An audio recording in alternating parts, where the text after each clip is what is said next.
Bonjour, bienvenue à Faire une femme de soi. Toujours aussi ravie de vous retrouver, mais aujourd'hui, c'est spécial. Nous débutons notre promotion annuelle, notre reconnaissance annuelle des femmes d'exception par le FM 103.3. Alors, pour vous faire une petite histoire, donc... Depuis le début, France et Eric, pour ne pas les nommer, qui sont le président et la DG du FM 103.3, ont eu l'idée d'offrir le mois de mars à des femmes qui avaient envie de se faire connaître, qui avaient envie aussi de se faire reconnaître, parce que énormément de femmes accomplissent des choses extraordinaires, beaucoup dans l'ombre, certaines maintenant de plus en plus dans l'œil du public, mais ça vaut la peine de découvrir ces parcours qui peut-être ne tomberaient pas sur mon radar, parce que, vous le savez, je suis toujours à la recherche de femmes extraordinaires, sauf que, évidemment, il y en a tellement, je ne peux pas toutes les connaître. Alors, le FM 103 fait un appel à tous en début d'année, généralement. Est-ce qu'il y a des femmes extraordinaires que vous connaissez qu'on devrait présenter, qu'on devrait vous présenter au FM 103.3, des parcours qu'on devrait souligner, qu'on devrait reconnaître? Alors, il y a un appel de candidature et là, les femmes posent leur candidature ou il y a des gens qui leur suggèrent, écoute, tu devrais poser ta candidature. Et là, il y a maintenant, on vous présente, pendant les 3 prochaines semaines, on va vous présenter ces femmes qui ont été choisies par le FM 103.3 et leur équipe et les gens autour d'elles et qu'on a envie de connaître plus. Alors, aujourd'hui, mon invité, c'est une femme que je remarque par sa douceur et sa créativité. Elle a une entreprise de création de bijoux sur mesure, mais aussi en ligne. Et on va découvrir aujourd'hui son parcours. Véronique, comment ça va? Bonjour, Janie, ça va très bien, mais quelle belle introduction. Merci de me recevoir, ça me fait immensément plaisir. Bien, merci d'être là. Véronique Garneau, donc, qui est dans le domaine du bijou, de la bijouterie fine. Est-ce que c'est comme ça qu'on l'appelle? C'est vraiment le bon mot. Je pense que ce qui est important de ressentir là, dans cette belle entreprise-là, c'est que ce sont des bijoux qui sont personnalisables, mais ce sont des bijoux de qualité, mais qu'on veut aussi abordables pour les gens. Aujourd'hui, on est dans une ère où on démocratise le bijou, donc on peut pouvoir s'offrir et rêver d'un bijou de qualité sur mesure. Et c'est vraiment ça la mission. C'est vraiment ça qu'on offre chez Mona Fine Joaillerie. Et tu es située à Saint-Bruno? Oui. Donc, une fille de la Rive-Sud. Alors, ça va me faire plaisir de découvrir ton parcours. Est-ce que tu viens de la Rive-Sud?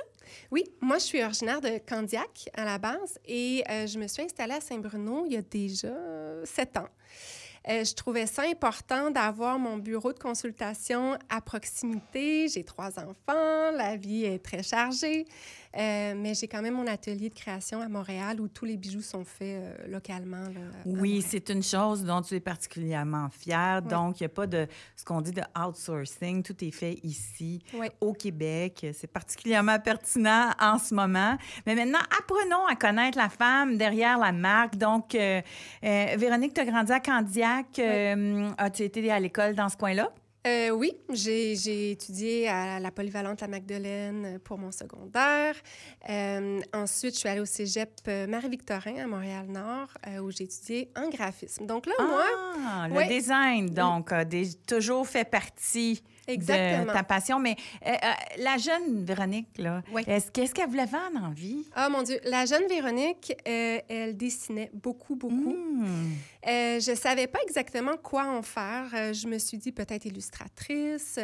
Ensuite, je faisais beaucoup de bijoux. J'aimais ça. C'était mon petit hobby. Ah, déjà? Oui, vraiment. Tu fabriquais des bijoux très jeunes. Oui. Est-ce qu'il y en avait dans ton environnement? Est-ce que l'entrepreneuriat était dans ton environnement? Père, mère, oncle, tante? Ma mère, vraiment une fibre entrepreneuriale. OK. Donc, esthéticienne, elle avait sa clientèle et tout ça. Bien, attends, là.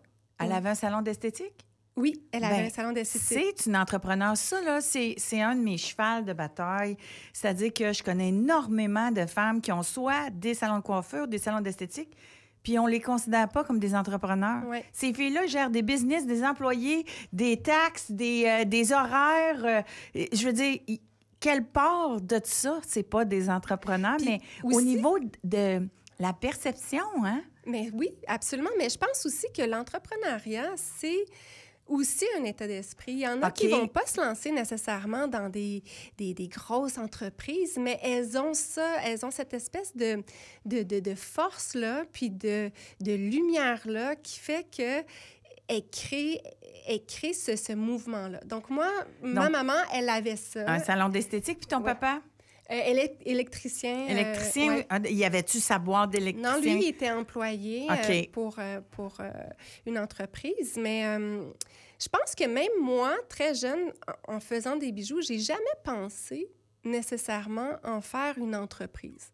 Puis même dans mon parcours, c'est arrivé très, très tard de penser que, oh mon Dieu, mais il y a un potentiel, puis j'ai envie de me donner la chance de découvrir un peu cette aventure-là.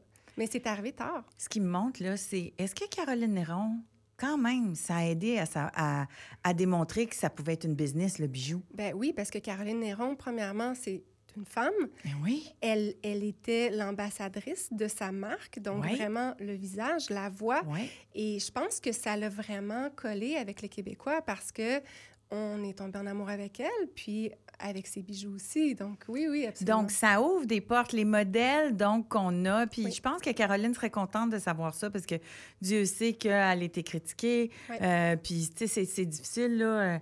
Les femmes n'ont pas droit à l'erreur. Hein? Exact, Pas ouais. encore. Oui. Donc, tu sais, des faillites féminines, ça fait des front pages de journaux. Puis des faillites masculines, quand est-ce qu'on voit ça dans les front pages de journaux? C'est très, très rare. Alors, tout ça pour dire que je pense qu'elle serait contente de savoir que elle a créé quand on voit que c'est possible, Oui. ça nous donne plus le courage de se lancer. Puis possible aussi à l'échelle du Québec parce qu'on voit des femmes fortes aux États-Unis qui partent des entreprises, qui sont des modèles. Mais quand c'est dans notre milieu, dans notre environnement, je trouve que ça donne envie. On se dit, ben c'est vraiment accessible. Là, tu sais. Si elle, Ouais. elle peut le faire, peut-être que moi aussi. Peut-être qu'il y a une place sur le marché. Donc, oui. Puis tu sais, ce que j'aime, c'est des filles qui ont choisi d'en parler publiquement, même si c'est risqué. Ouais. Hein, parce que plus tu deviens connu publiquement, plus tu risques de te faire critiquer Ouais. aussi. Mais c'est ce que tu choisis de faire aussi aujourd'hui. Fait que ce que j'aime souligner, c'est que tu sais, ce que Caroline était pour toi, Véronique le sera pour quelqu'un qui nous écoute aujourd'hui. Là. Ben, je le souhaite tellement de tout cœur. Sûrement. Alors, on revient à la petite Véronique, qui aime faire des bijoux dans ses temps libres. Ouais. Sa mère est entrepreneur, donc veut pas. C'est une réalité que tu côtoies. Fait que c'est comme un virus, ça a l'air, l'entrepreneuriat. Oui. Hein, ça a l'air que ou tu l'attrapes ou tu l'attrapes pas. Ah, puis quand tu l'attrapes solide. C'est difficile de revenir en arrière après. Ah oui, oui, vraiment. Donc, et là, à cet âge-là, tu veux faire quoi quand tu vas être grande? Tu sais, au secondaire, ça a l'air de quoi? T'es-tu impliquée, mettons, dans le sport ou dans la politique ou... Bien, c'est drôle parce qu'au secondaire, j'étais impliquée dans la radio. Ah oui!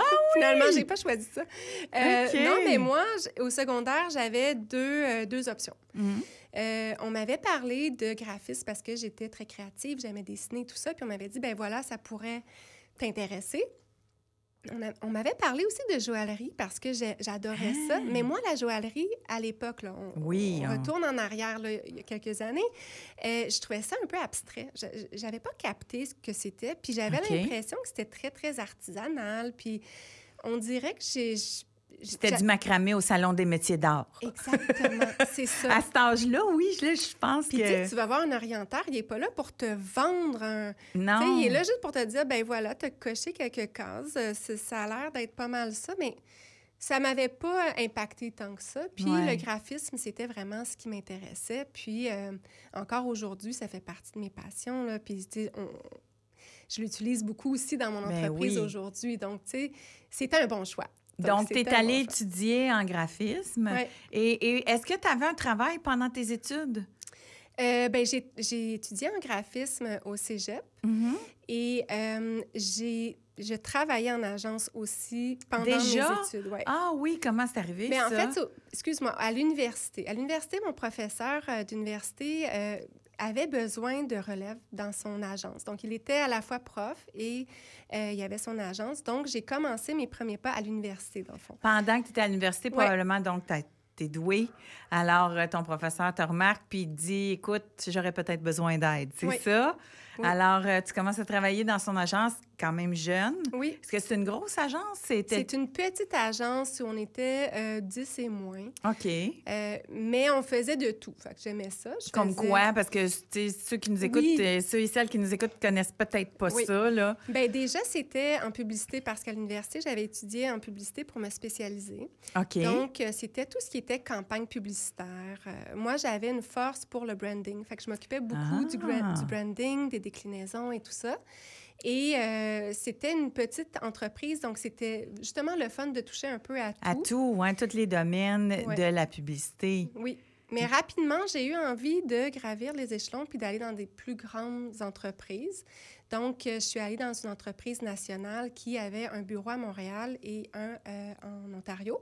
OK. Et Laquelle? On peut-tu la nommer? Oui, ça s'appelle Kundari. OK. Qui est encore, oui, qui existe encore. Qui existe oui. encore, oui. Moi, j'étais Grosse agence nationale. Donc, Oui. et là, tu t'en vas là comme... C'est quoi les postes, là, en publicité? Ben en fait, moi, j'étais directrice artistique. Donc, OK. tu peux être graphiste, directrice artistique, La directeur de différence entre les création. deux? Bien, c'est que tu gères plutôt, tu conceptualises, puis après ça, tu vas aller briefer les équipes, par exemple, d'illustrateurs, les castings pour les campagnes Les publicités. publicitaires et tout ça. Donc, tu es un petit peu comme un chef d'orchestre. Mhm. Donc, le noyau, c'est vraiment de faire la création, la conceptualisation, puis après ça, d'aller chercher les corps de métier qui vont faire en sorte que ça va voir le jour. La campagne va voir le jour. Donc, Dans la que ce bonne soit une direction. publicité télé, radio, imprimée. Ouais, Et, web. et donc, toi, tu n'avais pas de spécialité, genre, tu faisais juste du print ou juste la télé. Avec Non. une marque, j'imagine, vous faites de tout. De tout, absolument OK. de tout. Puis c'est ce que j'aimais aussi, puis aussi le changement parce que, bon, les mandats sont très variés, les clients sont très variés aussi. Donc, ça m'interpellait beaucoup, tu sais, d'avoir un mouvement puis du changement. Puis Ouais. manifestement, tu as aimé ça parce que tu es un peu tombé dans la marmite, comme Oui. on dit, parce que tu as gravi les échelons et tu es allé travailler pour une grosse agence internationale. Oui. Parle-moi un peu de ça. Est-ce que tu t'imaginais avoir l'opportunité d'avoir un... J'espérais parce que nous, on est partis, donc mon conjoint et moi, en Europe en 2010. Ton conjoint, est-ce qu'il était dans ton domaine aussi? Non, pas du tout. Un OK. domaine complètement différent où OK. lui il avait une opportunité d'affaires en Europe et puisque la publicité, c'est vraiment international, Oui. j'avais déjà repéré une agence à ce moment-là qui était vraiment internationale, avec des bureaux partout dans le monde. Tu peux la nommer? Ben oui, c'est le groupe Publicis. Donc Ah, moi, chez Publicis. OK, Oui. tu as travaillé chez Publicis. oui, moi, j'ai appliqué, avant qu'il devienne le groupe Publicis, j'ai appliqué chez Saatchi Saatchi à Oui. Genève. Ouais. OK. Et donc, toi, tu es encore chez Kundari. Est-ce que c'est dans ce cadre-là que tu as commencé à voyager beaucoup pour le travail ou c'est quand tu as eu ton poste à Genève? En fait, j'ai quitté Kundari pour aller vivre quelques mois, presque une année aux États-Unis pour le travail de mon conjoint, puis je faisais que de la pige. OK. Moi, j'étais super à l'aise de travailler en agence, de travailler pour mes propres mandats. Donc, je travaillais à la pige, il faisait beau, il y avait des palmiers, c'était bien agréable. T'étais où? J'étais en Floride. En Floride. Ouais. Oh, c'est À le West fun. Palm Beach. Fait que c'était vraiment parfait. OK. Puis ensuite, quand on est rentré... Ton conjoint, c'est un joueur de baseball. Non, c'est un coach de karting. Ah ouais. Hey, un OK, coach de c'est dans le karting. sport. Ben, je me disais, West Palm Beach, il me semble que Non, c'est les pistes de course. un endroit Ouais. où il y a beaucoup de sport. OK. Oui. Donc, la créative, le sportif. Oui, exactement. On se OK. complète très, très Oui, bien. oui, oui. Et c'est ça. Finalement, ben, quand on est rentré, on a continué, moi, de mon côté, à avoir des mandats. On s'est mariés. Puis là, il y a eu une opportunité qui s'est présentée d'aller en Suisse. Puis, bon, moi, j'avais déjà habité en Asie dans mon début Ah oui? vingtaine. Comment ça? Dans quel contexte? J'étais partie pour faire une année là-bas, sabbatique, après mes études. Sabbatique. Ouais. Ah oui, mais Ben, ça, là, c'est important dans le parcours. Oui, c'est Je important. veux juste te oui. dire que ces expériences-là, c'est pour ça que je pose les questions. T'as-tu eu une job à l'extérieur ou une expérience particulière? Parce que je me rends compte que ces expériences-là, que femmes ont... Tu sais, exemple, Séverine Labelle, que tu connais sûrement, qui est le PDG du Labexcel. Là. Oui. Donc, elle était PDG de Femme Essor. Maintenant, Labexel, elle a fait des voyages humanitaires dans sa jeune vingtaine. Puis ça a eu beaucoup d'impact sur son parcours par après. Fait que toi... L'Asie, dans quelles circonstances? Excusez-nous, on revient un petit peu en arrière, mais je pense que c'est intéressant. Bien, en fait, l'Asie, là, encore une fois, il y avait une opportunité là-bas Pour moi, c'était pas une opportunité de travail. Je me suis dit, je vais aller là-bas. J'étais avec mon conjoint de l'époque, qui n'était pas mon mari actuel.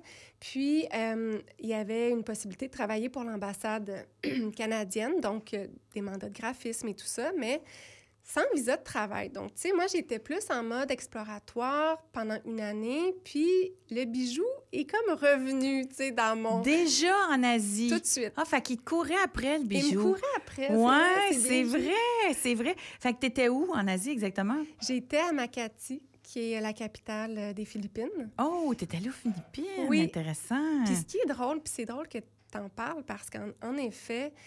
La première chose qui m'avait marquée par rapport aux bijoux, c'était que les perles étaient portées par tout type de personnes, d'âges différents. Tu sais, nous, ici, tu sais, ça, on parle 2004-2005, on avait l'impression que les bijoux, les perles, le collier de perles, c'était un peu comme une représentation d'un certain statut professionnel. Tu sais, tu as ton premier collier de perles, ouais. tu sais. Tandis que là-bas, en Asie, les petites filles se promènent dans la rue, ils ont des colliers de perles, des bracelets de perles, des boucles d'oreilles de perles. Ça n'a pas la même signification. C'est très comme libre.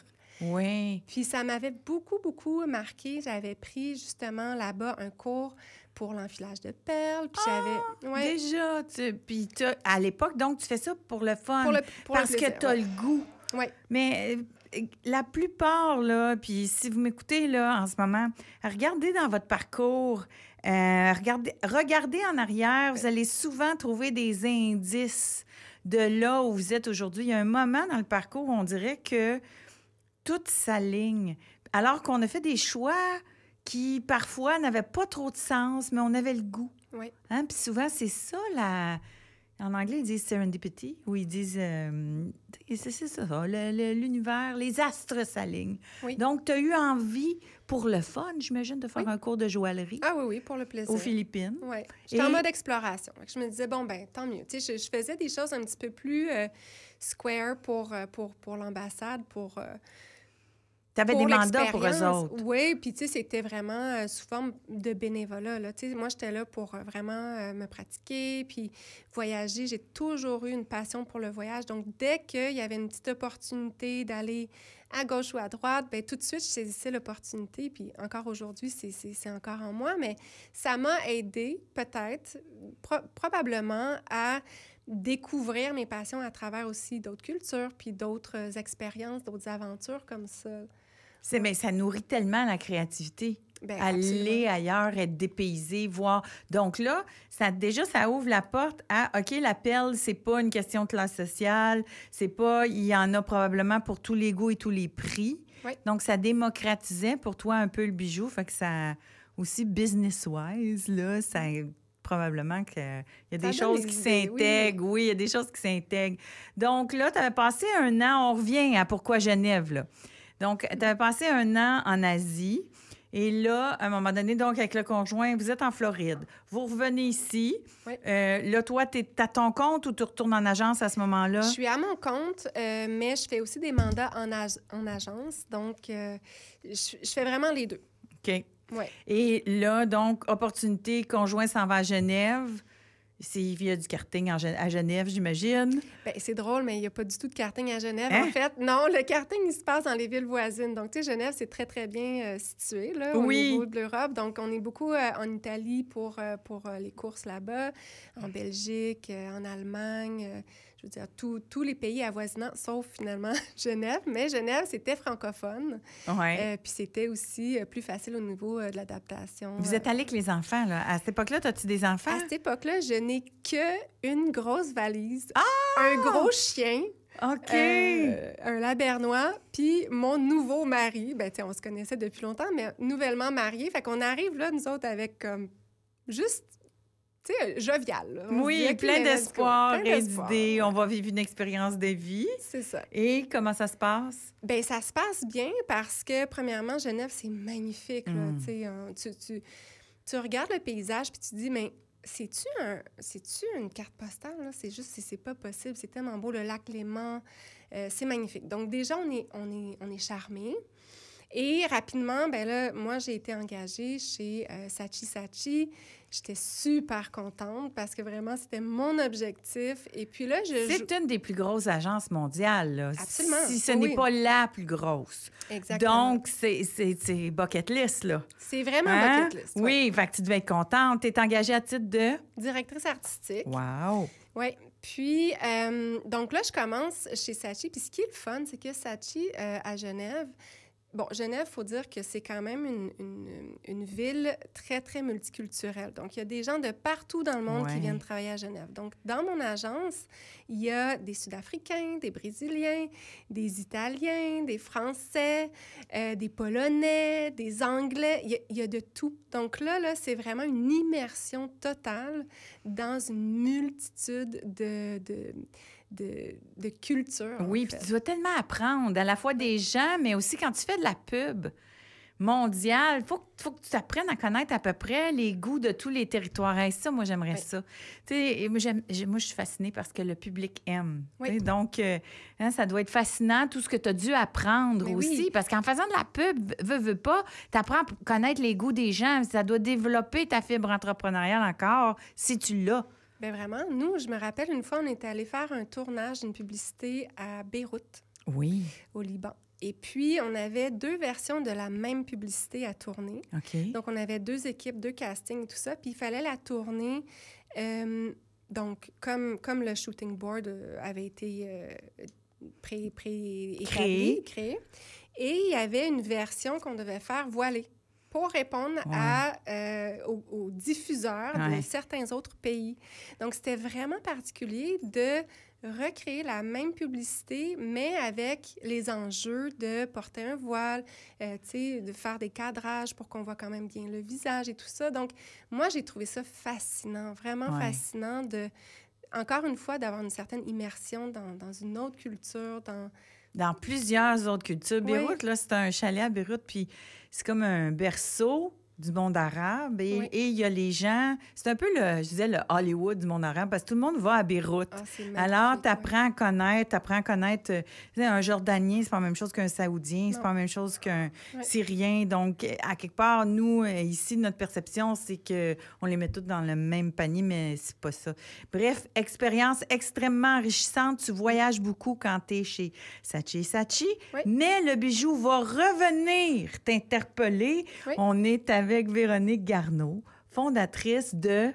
Mona Fine Joaillerie. Alors, de Joaillerie Fine, vous pouvez aller voir le site web pendant la pause et on revient tout de suite avec l'histoire de notre femme d'exception du jour. On est de retour avec notre femme d'exception aujourd'hui, Véronique Garneau. C'est tellement flatteur quand tu dis ça de même. Ben là, quand même, vous avez processus de sélection choisi. Il y a beaucoup de femmes formidables sur la Rive-Sud, dans le coin, mais même aussi, on a des gens parce qu'il y a des gens en podcast, je vous salue en passant, hein, puis si vous avez le goût de venir commenter sur un épisode de podcast ou liker ou me jaser, vous êtes toujours les bienvenus, mais je sais qu'il y a du monde qui m'écoute qui sont à Laval, il y en a qui sont à Trois-Rivières, je sais qu'il y en a à Val-d'Or. Il y a des gens, donc, qui nous écoutent soit en ligne ou soit en différé. Véronique, savais-tu qu'aujourd'hui, c'est le 199e épisode enregistré de Faire une femme de soi, parce qu'il y en a eu d'autres avant, là, donc on est peut-être plus rendu à 300. Il aurait fallu une petite bouteille de champagne. Ben oui, peut-être on va se fêter ça ensemble parce qu'on a un repas de femmes d'exception quand notre campagne est terminée. On va aller manger ensemble, mais donc, merci d'avoir choisi, puis d'avoir osé te mettre en lumière aujourd'hui, puis de nous raconter l'histoire de Mona Fine Joaillerie. Donc, Mona, pourquoi? Bien, je suis contente que tu poses la question parce que c'est une petite anecdote que j'aime beaucoup raconter. Donc, c'est une amie européenne qui m'avait donné le surnom, un peu à la blague comme ça. Puis finalement, ce prénom-là est resté un peu comme un alter ego, disons. Et je trouvais que ça représentait bien. Quand est venu le moment de donner un nom à mon entreprise, je trouvais que Mona, c'était un nom tellement qui pouvait représenter n'importe quelle femme, n'importe où dans le monde, multigénérationnel. Et je trouvais ça chaleureux, puis en même temps distingué à la fois. Donc, j'ai préféré Mona comme nom d'entreprise que Véronique Bijoux, mettons. Donc, je l'ai adopté, puis même j'ai des clientes qui m'appellent Mona quand elles viennent me voir en consultation. Puis parfois, je leur dis non, mais mon nom, c'est Véronique, mais des fois, je le dis pas parce que c'est quand même resté dans mon groupe d'amis. Pardon. Pardon. C'est quand même resté dans mon groupe d'amis un surnom que j'aime beaucoup. Alors, c'est l'histoire derrière. C'est un surnom qu'on t'a donné puis qui est resté. Alors, à ce moment-là, des fois, il y a quelque chose de magique avec ça. Oui. Je trouve que c'est une belle anecdote. Puis c'est des bons signes, des fois, quand on cherche à... Puis j'ai des clientes qui m'appellent Mona aussi. Ah qui oui? vont venir me voir en consultation comme ça. « Ah, bonjour, Mona. » Parfois, je leur dis « Ah, ben c'est mon nom d'entreprise, mais mon nom à moi, c'est Véronique. » Mais des fois, je dis rien. Ben oui, parce correct. qu'ils peuvent penser que c'est toi ou ça aurait pu être en hommage à ta grand-mère ou Ça aurait quelqu'un pu, qui était ouais. dans ta vie. Mais revenons donc, parce que là, j'ai posé des questions pendant qu'on était dans la pause, puis que je devrais les poser parce que je m'en suis demandé. Parce que là, j'ai dit, ton mari, là, qui fait du karting, là, c'est qui? C'est-tu quelqu'un qu'on connaît? Alors, comment t'as connu un coach de karting? Ben, en fait, mon mari, c'est vraiment très cheesy comme histoire d'amour, mais c'est tellement mignon. C'était mon voisin quand j'étais adolescente. Mais 1 an plus jeune que moi. Donc, on sait que quand on est des jeunes ados, en tout cas, les filles de mon époque, on regardait les gars un peu plus vieux. Ben Donc, oui. Hugo, que je salue aussi. Bonjour. Bonjour, Hugo, qui était un peu plus jeune que moi, mais passait un petit peu sous le radar, tu sais. Et finalement, on avait des amis en commun, on était dans les mêmes parties, tout ça. Puis on s'est retrouvés début vingtaine, quand moi, je suis revenue des Philippines. OK. Donc, j'ai appelé un de mes amis. Manifestement, le chum aux Philippines, ça n'avait pas, Non, ça avait pas fait. Ça n'avait pas fait. Puis, Ouais. j'avais appelé un de mes amis pour aller boire un verre, faire une soirée. Puis, il m'a dit, « Ah, ben je suis chez ton voisin, Hugo. OK. Je suis comme, mon voisin, Hugo, mais qui est-ce? Puis finalement, ça m'était revenu. Je suis comme, ah oui, OK. Puis quand j'étais arrivée, bien là, j'ai trouvé pas un petit Hugo adolescent, mais un Hugo de 20 ans, super charmant, super gentil. On est devenus amis super vite. Puis finalement, bien, on s'est mariés quelques années plus tard et on a fondé une belle famille de 3 enfants. Donc, Oui. ouais. Puis lui, as-tu toujours été dans le sport? Toujours. Hugo, il a fait du karting étant jeune, il a coaché Lance Stroll, donc... Donc, c'est le coach de Lance Stroll, puis c'est à cette occasion-là que vous avez voyagé beaucoup. Oui, exactement. Et là, maintenant qu'il est en F1, lui, il a sa... Il a sa propre équipe de course, HM Propella, qui est une super équipe de développement de pilotes, qui est vraiment axée sur le développement des pilotes ici au Québec, puis de les faire rayonner partout. Mais c'est drôle parce que dans ce cas-là aussi, tu sais, dans le sens où Lance Stroll, c'est comme l'histoire qui permet à des jeunes ici de se dire, je vais me lancer dans le karting Oui. parce que ça se peut. Oui. Tu sais, quand quelqu'un réussit, c'est important de raconter son histoire. Donc, on le voit aussi parce qu'avant, un jeune au Québec qui serait dit, ben, tu sais, le karting ou la Formule 1, c'est pas accessible pour moi. Ouais. Je suis pas Jacques Villeneuve qui a grandi à Monaco, mettons. Alors que là, on a avec Lance Stroll, on a un exemple un peu plus Oui. proche de nous qui a ouvert les portes justement à Oui. d'autres qui ont probablement ce rêve-là. Oui, je pense que ça, pour moi, c'est vraiment une clé. Quand on est entrepreneur, je trouve ça important de s'entourer dans son noyau familial, mais en tout cas dans son environnement proche, pour pouvoir parler de sa vision avec des gens qui sont à l'écoute, de pouvoir partager des idées, mais aussi d'aller chercher des outils à l'extérieur. Donc, il y a plusieurs programmes qui existent où on va donner des outils pour des entrepreneurs femmes, par exemple. Et ça, pour moi, ça a été vraiment une belle richesse d'aller m'entourer aussi de d'autres gens qui vivent la même chose, puis aussi d'aller voir des professionnels qui sont là un peu pour nous aider avec, que ce soit pour la paperasse, pour ne ne serait-ce que de réaligner la stratégie. Donc, il y a tout un autre aspect, mis à part la création des bijoux, là, qui vient un peu étoffer là, l'entrepreneuriat en soi. Là, vous êtes mariés depuis combien de temps? Ça va faire 15 ans.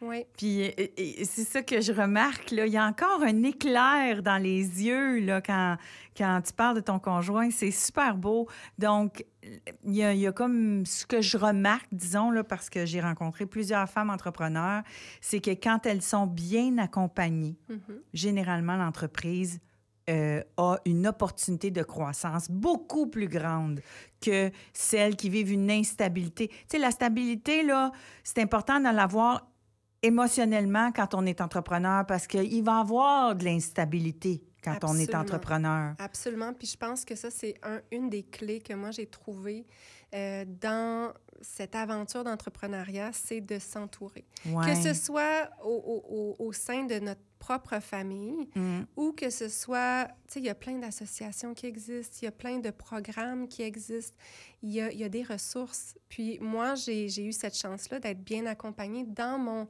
environnement proche, mais aussi, je suis allée chercher beaucoup de ressources puis d'outils externes pour pouvoir compléter. Mais j'imagine que, parce que c'est quelque chose qui n'était pas démocratisé avant, le coaching en affaires. Ouais. Alors, le fait que tu étais probablement en couple avec un coach, puis tu voyais... Parce qu'un coach, c'est un accélérateur. Ouais. C'est quelqu'un qui va te permettre d'aller plus vite, de grandir plus vite.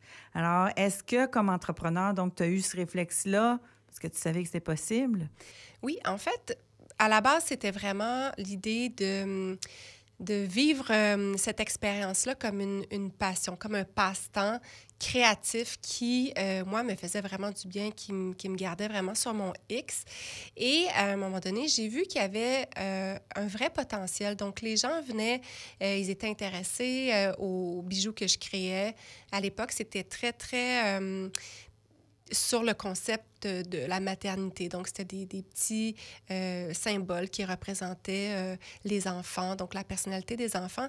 Puis, tranquillement, pas vite, avec le temps, puis aussi avec la clientèle, j'ai commencé à évoluer puis à avoir envie de créer d'autres types de bijoux, d'autres collections qui étaient plus évocatrices, puis qui pouvaient représenter justement un peu toutes les types de femmes, mais aussi tous les moments dans la vie où là, on a envie de sortir, on a envie d'avoir un bijou qui est plus volumineux. On a envie d'avoir un bijou qu'on porte au quotidien sans jamais l'enlever. Donc là, ça s'est vraiment décuplé. Puis là, j'ai eu envie vraiment d'explorer toutes les facettes de la création de bijoux. Donc, à ce moment-là, est-ce que tu es encore à Genève? Parce que avant la pause, on était à Genève, donc chez Saatchi, qui est une grande agence. Et tu voyages un peu partout, tu vas à Beyrouth et tout ça. Et là, à un moment donné, est-ce que c'est à ce moment-là que ton entreprise, l'idée de l'entreprise, ça s'est-tu fait à Genève? Non. À Genève, c'est le cours de joaillerie. À Genève, c'était le cours de joaillerie. Donc, suite à ces cours-là... Mais dans quel contexte? Encore une fois, là, tu avais le goût de faire ça pour le fun? Bien là, j'étais en congé de maternité. Parce qu'il faut dire que, parenthèse, mon premier garçon... il n'y a pas de congé là, de 1 an là, en Europe. C'est à peu près 14 semaines, le congé de maternité, ce qui est très court. Oui. Et on prend beaucoup pour acquis, des fois, ici. Notre un an. Ben oui, que c'est pareil partout, mais c'est pas le cas. Donc, premier fils, il va à la garderie très, très jeune. Moi, je retourne en agence, puis je trouve ça très difficile. Je trouvais que la séparation s'était faite un peu trop tôt. Je trouvais que j'étais pas vraiment prête et tout ça. Mais j'étais jeune, donc je me dis, bon, ben on va faire avec. J'ai eu mon deuxième garçon, donc 2 ans plus tard. Et là, j'ai annoncé à mon agence que je voulais prendre une année complète à mes frais s'il fallait. C'était vraiment une priorité pour moi. Puis c'est à ce moment-là que j'ai eu le temps de reconnecter avec moi-même puis de me dire, bon, ben là, je prends du temps pour ma famille, pour mes enfants, mais pour moi aussi. Et par hasard, un collègue avec qui j'étais allée prendre un café m'avait dit, il y a les inscriptions pour les cours de joaillerie. Puis là, je dis, oh, OK, moi, ça me tente. Puis là... Oui, tu étais dans la capitale aussi, hein? Oui. Genève, c'est un endroit particulier pour la joaillerie. Bien, c'est exactement. Genève, c'est vraiment le bassin de la haute joaillerie. C'est reconnu internationalement pour les montres de luxe, les marques, le savoir-faire et tout ça. Donc, tu sais, c'est super inspirant en plus. Et là, je me dis, ben là, je suis pas tombée ici par hasard. Pour rien, oui, c'est ça. Fait que tu décides de t'inscrire, puis c'est un cours de combien de temps? C'était un cours avec un maître joaillier, puis c'est ça aussi qui m'avait attirée parce que c'était en atelier, en tout petit groupe. Et Roland, je suis encore en contact avec lui aujourd'hui, qui est un maître joaillier d'exception, m'a vraiment tout montré. Puis ce qui était le fun, c'est que là, on n'était plus dans l'enfilage de perles. Là, on était dans la matière. Là, on sciait directement dans les plaques d'argent. On faisait la soudure, on faisait le sertissage. Là, moi, je suis comme dans un magasin de bonbons. Là. T'es manuel? T'aimes ça? Oui, moi, j'ai découvert que ça me relaxait. Là. Ah, oui. Je rentre dans une espèce de phase, je sais pas, là, de Tu dois méditation. être sur ton X. Oui, ça s'appelle le flow. Oui, ce sentiment, ce ressenti-là qui est un peu euphorique quand on fait la chose qu'on est supposé de faire. Exactement. Fait que là, j'ai pris ces cours-là sur, je pense, ça devait être à peu près 2 ans au total. Et je suis tombée enceinte de ma 3e et dernière portée, donc ma petite fille, Maya. Et là, on revenait. Donc, le mandat se terminait en Suisse. Donc là, on revenait au Québec. On est en 2018, juste avant la pandémie. Et puis là, moi, dans ma tête, je me dis, je veux continuer à faire des bijoux. J'ai beaucoup de plaisir à le faire. C'est comme, j'ai l'impression que je suis sur mon X, mais je ne sais pas encore, tu sais, qu'est-ce que ça va donner. Fait que je me suis donné le temps de poursuivre. Je me suis fait un site web. J'en faisais pour mes amis. J'en vendais un petit peu en ligne, mais je prenais encore des mandats de graphisme puis de publicité parce que quand je suis revenue, ben là, tu sais, c'est un petit milieu. Fait que là, ben, je prenais un contrat, le bouche à oreille se faisait, un autre contrat. Fait que j'ai mené de front ces 2, disons, carrières-là pendant un certain temps. OK. Et là, la pandémie qui a joué un rôle vraiment clé dans tout ça est arrivée, donc mars 2020. Puis là, je me dis, bon, ben là, pour le travail, ça va être à plat pendant un bout de temps. Puis là, j'ai vu une vraie opportunité où les gens avaient envie d'offrir des bijoux en cadeau aux gens qui connaissent, à leur mère, à leur sœur, à leur best friend. Fait que là, je me suis mis à faire des bijoux un petit peu plus conceptuels, un peu pour répondre à cette demande-là, mais vraiment en mode... C'est tellement la façon organique et gagnante de construire une entreprise, de répondre à la demande. Oui. Alors là, tout le monde venait vers toi. Oui. Là, j'avais comme une belle activité sur mon site. Puis là, le local était vraiment de plus en plus mis de l'avant. Fait que, tu sais, c'était dans les valeurs de l'entreprise que j'étais en train de fonder. Donc, en 2021, j'ai officiellement là, fait un plan d'affaires. Je me suis dit, OK, bien là, ce petit hobby-là, là, ça va devenir quelque chose parce que j'ai envie de le faire. Donc, je l'ai officialisé vraiment en 2021. Mona Fine Joaillerie a vu le jour. Et depuis, tu sais, la croissance est quand même... est super belle, puis je suis tellement contente parce qu'en fait, les clientes sont vraiment celles qui sont... Le moteur, en fait, de cette entreprise-là, c'est vraiment les clientes. Puis cet aspect-là de proposer du sur-mesure, je pense que dans l'ère d'aujourd'hui, là, ça répond à un vrai besoin. Les gens, ils ont besoin, ils ont envie de faire quelque chose d'unique qui leur ressemble. Puis c'est aussi une certaine forme d'affirmation de soi. Ouais. Puis il y a toujours des belles raisons derrière la volonté de créer un bijou. Donc là, à ce moment-là, je ne faisais pas encore vraiment du sur-mesure. Je faisais des collections qui étaient très conceptuelles, qui m'inspiraient, qui inspiraient mes clientes. Et à un moment donné, en janvier 2023, donc là, je faisais quand même des petits contrats à la piche parce que moi, j'étais...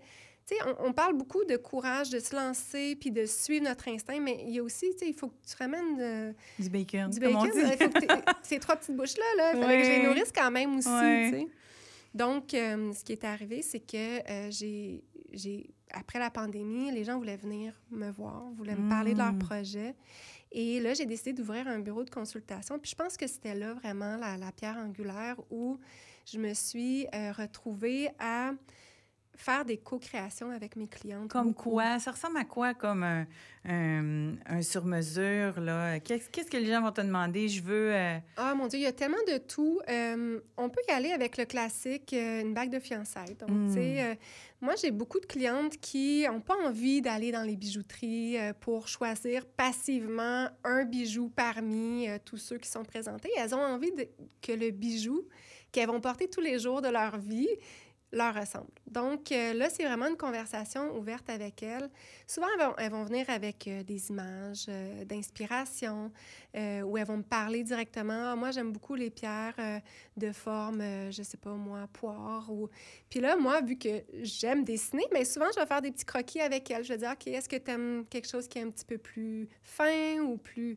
Donc là, on va avoir une vraie discussion là-dessus. L'étape d'après, ce qui est très le fun, c'est que la cliente qui vient en sur-mesure, elle est impliquée du début à la fin. Ouais. Donc, il va y avoir une soumission qui est offerte. Puis, vu que les bijoux, il y a plusieurs variables, on peut vraiment jouer avec le prix. T'sais. Si on prend un bijou en or 14 c'est comme une cuisine. Mais oui, dépendamment des matériaux. Options, exactement. Dépendamment des matériaux qu'on choisit, etc., ça va... il y a des variations de prix. Puis comme tu as vu aux Philippines, qu'il pouvait y en avoir pour tous les goûts et tous les budgets. Donc, sur-mesure ne veut pas nécessairement dire casser la banque, là, casser le cochon. Ça veut pas dire ça. Par contre, c'est sûr qu'en sur-mesure, on y va avec une expertise, du temps vraiment qui est passé à développer un produit de qualité. Tu sais, moi, j'utilise que de l'or et des pierres éthiques. Donc, tu sais, je vais pas faire un bijou à moitié. Tu sais, je vais le faire vraiment. Ouais. Donc, c'est sûr que ça vient avec un coût, mais en même temps, ça vient avec toute l'expérience aussi, puis le résultat final qui ne déçoit jamais. Tu sais, moi, quand j'ai mes clientes qui ouvrent, ils viennent là, chercher leurs bijoux, là, que ce soit une bague de fiançailles, un collier qu'elles ont envie de s'offrir à leur image, une paire de boucles d'oreilles, peu importe. Tu sais, je fais vraiment de tout, mais quand elles viennent pour la fébrilité avant d'ouvrir la boîte, là, c'est palpable. Oui, c'est beau. C'est de l'amour de soi, un peu s'offrir un bijou ou se le faire offrir par quelqu'un aussi. C'est un choix. Et c'est très pouvoir féminin, je dirais. Hein? Absolument. Donc, tu me vois venir parce que là, on va parler de la collection actuelle. Oui. Parce que oui, tu fais du sur-mesure, mais de plus en plus, donc, tu crées des collections. Et on le voit si vous allez sur le site de Mona Fine Joaillerie. Vous allez voir, c'est comme... Moi, ce que je ressens quand je regarde le site, c'est que chaque pièce a une histoire. Oui. Je sens qu'on est plus dans, les jeunes diraient, une vibe que quelque chose de mercantile. Donc, voici, tu sais, si tu veux ressentir ça, va plus là. Si tu veux ressentir... Parce que les pierres... Puis, tu sais, vous savez, les pierres, là, de ce temps-là, la lithographie, c'est une même qui s'appelle la litho... Les pierres, ce serait la gémologie. Gémologie, mais il y a une affaire litho, je sais pas quoi. Lithothérapie. Oui. Bon, la lithothérapie dit que quand tu touches telle pierre, ça t'envoie telle énergie, puis tout ça, mais c'est ça la base de la joaillerie, c'est que les rois et les reines disaient, quand tu as un rubis sur toi, tu vas te sentir plus de même. Bon, tu sais, c'est un peu la croyance derrière ça. Fait que quand on va voir le site, ça vient vraiment avec... des émotions, des ressentis qui sont partagés par tes lignes de bijoux. Et là, tu as eu l'idée pour ta nouvelle collection. Parle-nous un peu de...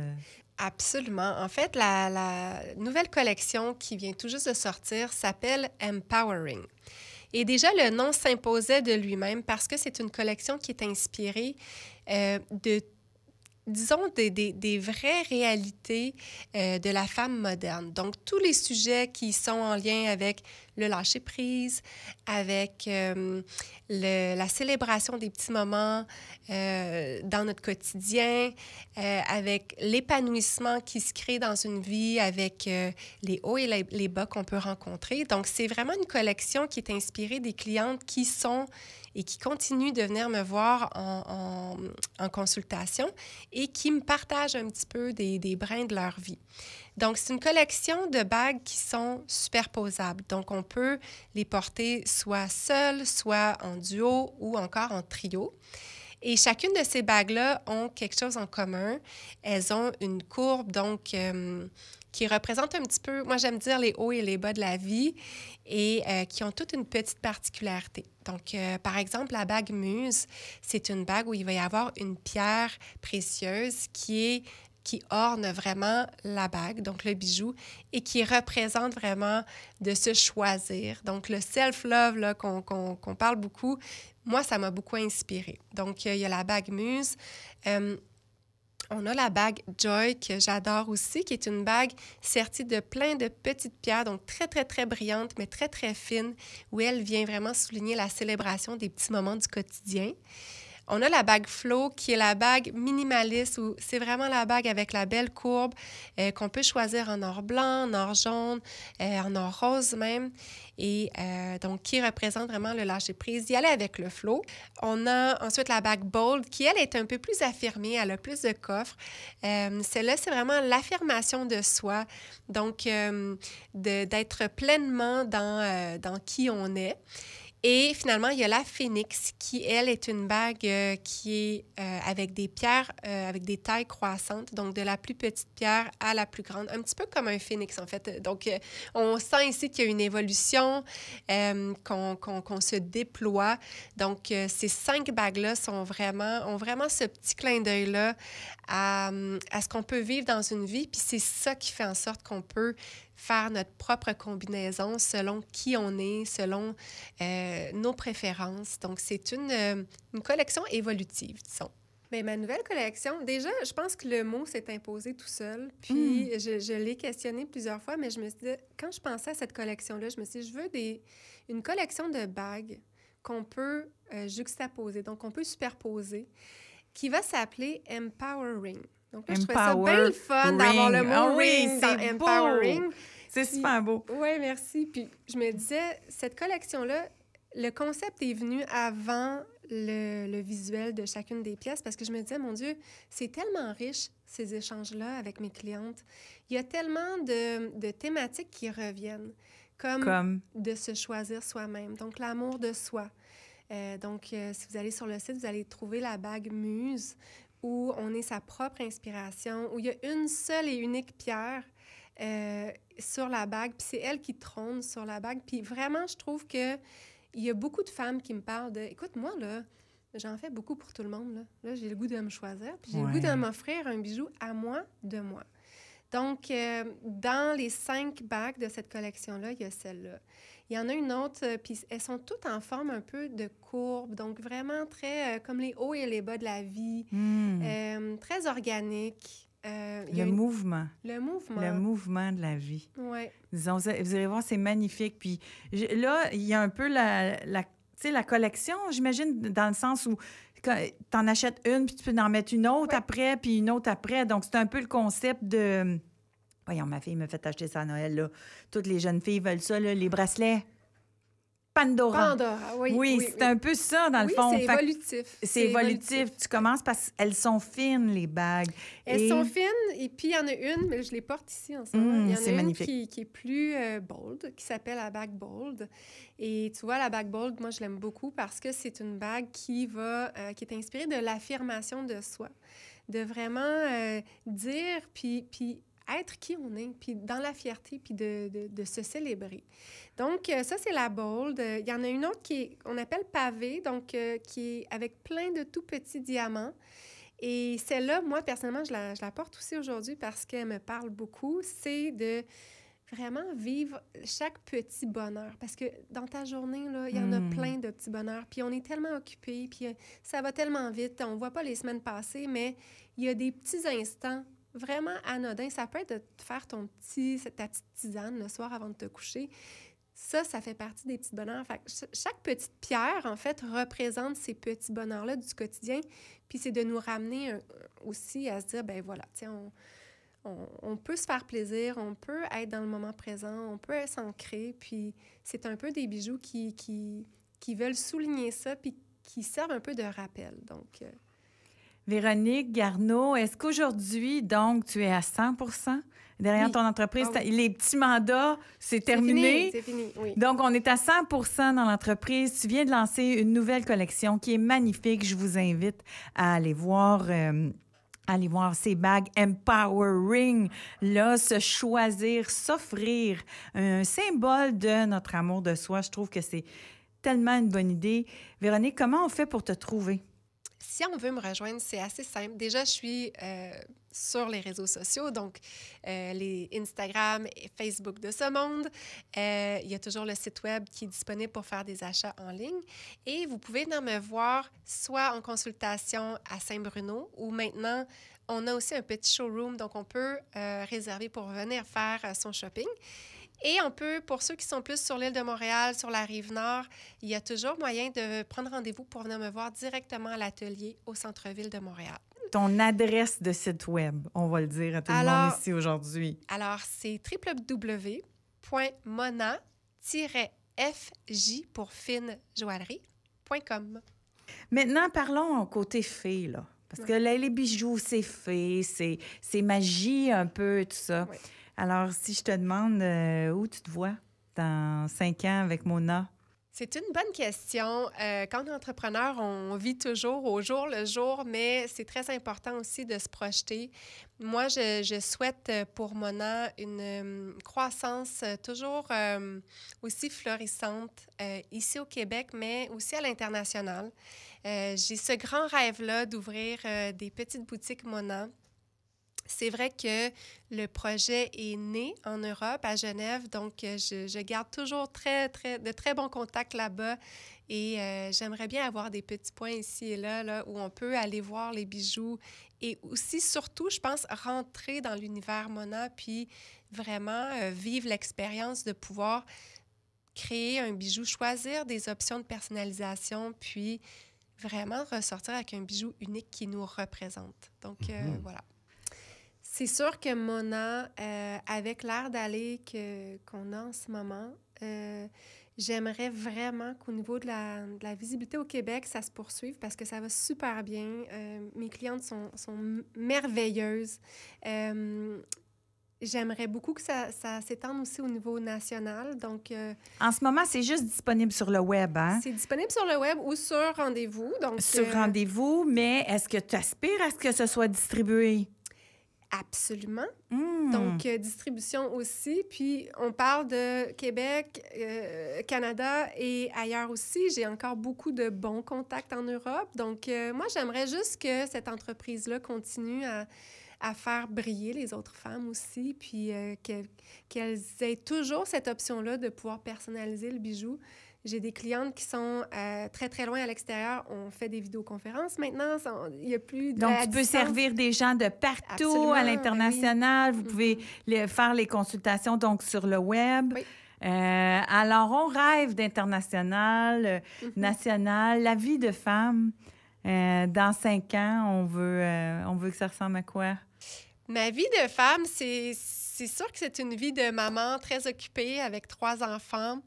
Moi, je me souhaite, en fait, de continuer d'évoluer parce que j'apprends tous les jours dans mon métier, dans mon rôle de maman, dans ma vie personnelle. Donc, je pense que le mot d'ordre, ce serait l'équilibre. Donc, de continuer cette belle croissance-là, personnelle, professionnelle, mais toujours en équilibre, en gardant cette idée que c'est important de passer des moments de qualité avec les gens qu'on aime. C'est important aussi de célébrer des belles victoires avec le travail et l'énergie qu'on met dans nos entreprises. Donc, ce serait vraiment ça pour moi. Bien, on le sent que ça fait partie de ton équilibre à toi. C'est de prendre le temps de savourer. Je pense que c'est ça le choix aussi de faire des bijoux, c'est de savourer le moment. Ce que je retiens aujourd'hui, c'est une femme qui savoure le moment, qui dégage la douceur de la créativité, mais une force aussi entrepreneuriale. Et cette puissance douce et en mouvement, on la retrouve aussi dans tous les bijoux de Mona Fine Joaillerie. Merci infiniment, Véronique Garneau, notre femme d'exception d'aujourd'hui. Ça a été vraiment un grand plaisir de te rencontrer. C'était très fun. Merci beaucoup, Jeannie.